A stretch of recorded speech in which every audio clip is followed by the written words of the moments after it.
Kanalıma ve mutfağıma hoş geldiniz. Evet sevgili dostlar, iyi ki geldiniz.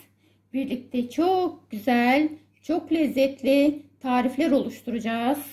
O lezzetli ve çok pratik tariflerden biri de budur. Size çok harika, çok lezzetli bir tarifle geldim. Emin olun bunu herkes yapabilir. Ben hamur açmayı bilmiyorum, oklava ve merdane kullanmayı bilmiyorum diyenler içindir bu tarif. Keyifle yapacağınızı ve çok lezzetine doyamayacağınızı biliyorum. Şimdi buyurun bu lezzetli tarifimizin ve pratik tarifimizin yapım aşamalarına birlikte geçelim. Evet, tarifimize başlarken öncelikle hamurumuzu yoğuracağız. Hamurumuzu yoğurmak için suyumuzu tabağımıza alıyoruz. Evet, 2 su bardağı suyumuzu aldık. 1 tatlı kaşığı kuru mayamızı da aldık. Çırparak mayamızın erimesini sağlayalım.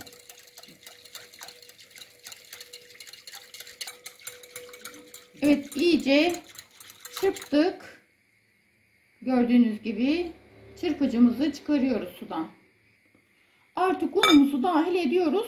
Unumuzu eleyerek kullanıyoruz. Ben daha önceden elediğim için şu an tekrar elemedim.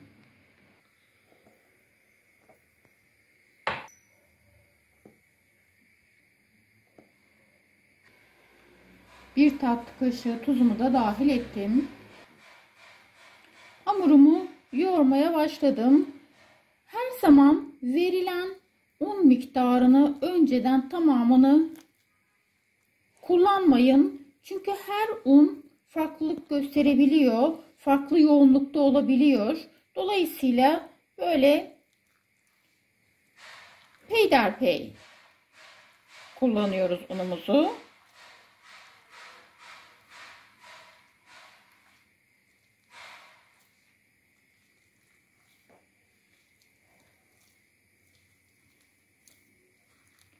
Ölçüm her zaman tamdır. Ancak dediğim gibi kullandığımız unlar farklı olduğunda ben kendim aynı tarifi farklı bir unla yaptığımda görüyorum ki farklılık gösterebiliyor.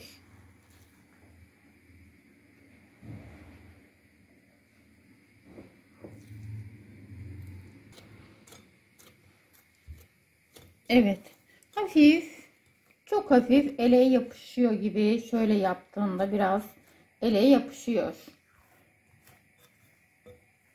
Hamurumuz çok güzel oldu. Şimdi hamurumu kaldırdım. Gördüğünüz gibi gayet güzel. Kaldırdım hamurumu.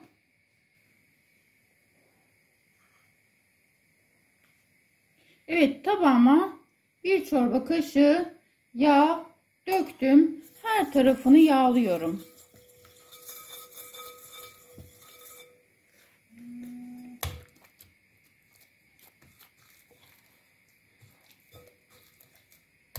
Böyle toparladım. Gördüğünüz gibi her yerini yağladım. Üzerini kapatıp yarım saat dinlendireceğim. Evet, tezgahımıza bir miktar yağ alıp kullanacağımız alanı yağlıyoruz. Hamurumuzu tezgahımıza aldık. Biraz uzattık ve rulo şeklinde bezeleri ayırmaya başladık.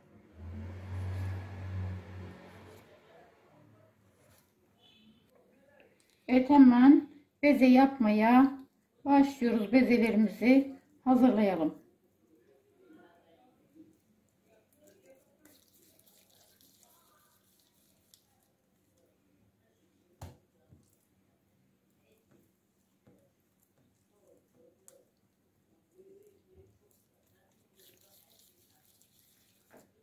Evet, bezelerimizi hazırlıyoruz. Büyüklü küçüklü olabilir. Onu diğer büyük olanlarla tolere edebiliriz.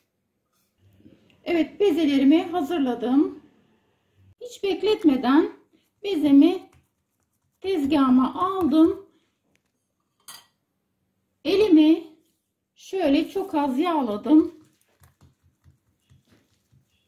Şöyle çok az açıyorum. Şu kadar açıyorum. Kenara alıyorum. İşlem bu. Herkesin yapabileceği bir börek. Gördüğünüz gibi çok güzel açılıyor.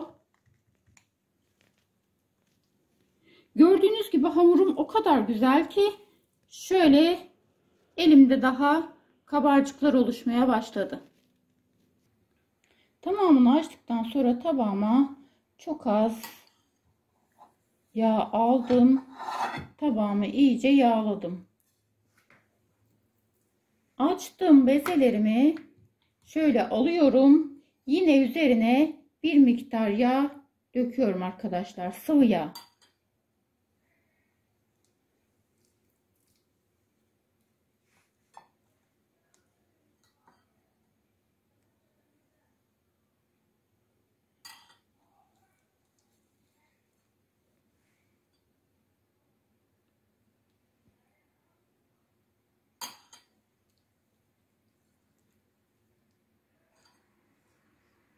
Evet, tamamını bu şekilde tabağıma alıyorum. Ara katlarını mütemadiyen yağlıyorum. Evet, üzerini kapatıp yarım saat dinlendireceğim. Tezgahımı bir miktar yağlıyorum arkadaşlar. Evet, yağ tezgahı iyice yaydım. Bu arada belirtmeyi de unuttum. Ben hamurlarımı buzdolabında tuttum yarım saat. Evet, altılı 2 deste hazırlamıştık. İlk desteği aldım. Hamurumun üzerine de bir miktar yağ aldım. Tekrar açıyorum.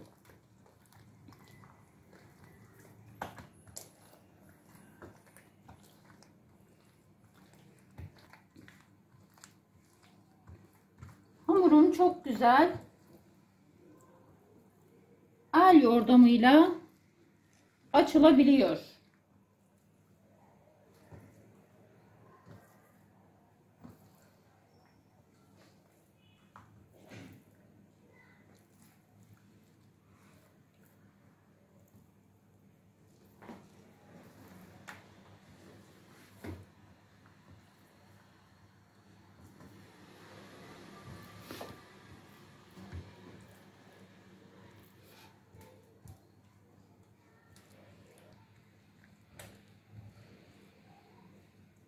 Gördüğünüz gibi çok da güzel açılıyor.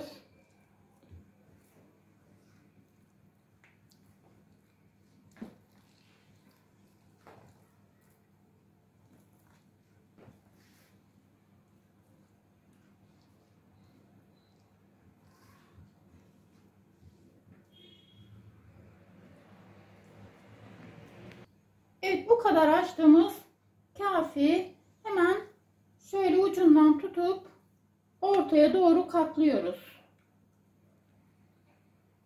Evet, diğer ucu da hemen onun üzerine getiriyorum.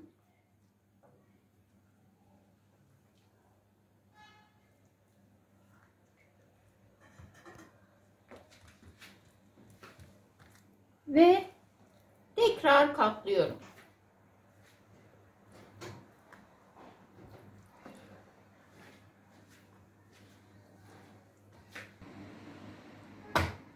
Şöyle bölüyoruz.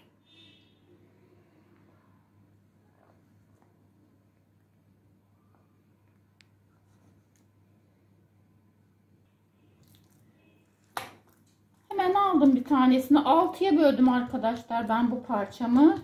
Şöyle el yordamıyla hafif açtım. İç malzemesi olarak buna peynir ve maydanoz dahil ediyorum. Bir miktar koydum. Şöyle katlıyorum.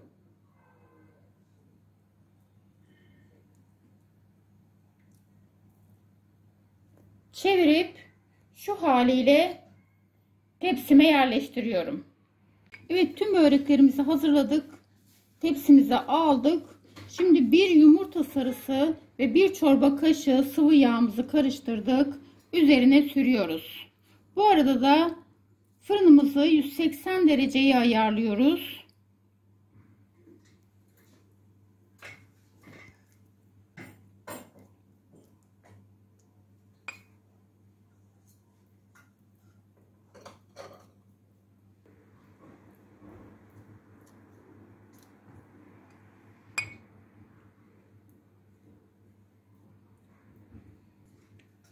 Buraya kadar izlediniz ve hala abone değilseniz, abone olup bildirim zilini açarsanız gücümüze güç katmış olur. Aynı zamanda yeni tariflerimizden de haberdar olursunuz.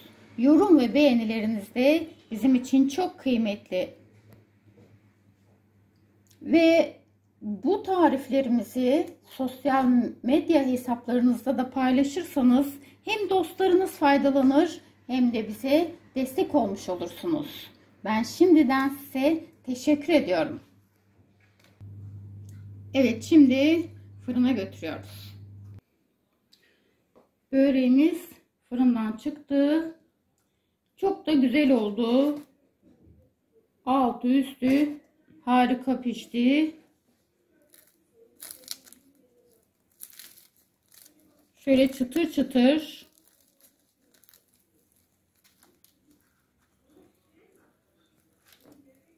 Gördüğünüz gibi çok da lezzetli, çok da kolay bir börek. Evet, yapacak yiyecek olanlara sağlıklı afiyet olsun. Keyfiniz hep yerinde olsun. Bizi izlemeye devam edin. Yeni tariflerimizden haberiniz olsun.